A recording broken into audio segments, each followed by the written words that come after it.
नमस्कार, आपण पाहत आहे भांडा फूड न्यूज। एका दमात भ्रष्टाचारी कोमात, सोशल मीडिया, कर्जबाजारी, गुन्हेगारी, सट्टेबाजी, चोरी, मटका, जुगार, दारू, सावकारशाही, न्यायाच्या प्रतीक्षेत प्रशासन।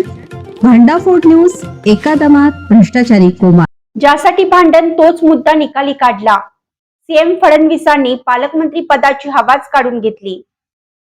महायुती सरकार स्थापन झाल्यापासून तिन्ही पक्षांमध्ये पालकमंत्री पदावरून जोरदार संघर्ष सुरू होता। परिणामी नाशिक आणि रायगड सारख्या मोठ्या जिल्ह्यांना जवळपास 2 वर्ष पालकमंत्री नव्हते। जिल्ह्यात आपल्या पक्षाचा पालकमंत्री ज्या जिल्ह्यातील संबंधित पदाधिकाऱ्याला जिल्हा नियोजन आणि विकास समितीच्या निधीतील भक्कम वाटा मिळायचा, या माध्यमातून इतर पक्षावर कुरकुडी करण्याची संधी संबंधित पक्षाच्या लोकप्रतिनिधीला मिळायची। सत्ताधारी पक्ष विरोधकांना निधीच्या माध्यमातून दाबायचे प्रयत्न करायचे। गेल्या 4-5 वर्षापासून हाच प्रकार सुरू होता। त्यामुळे विरोधात राहायला कोणी लोकप्रतिनिधी तयार होत नव्हता।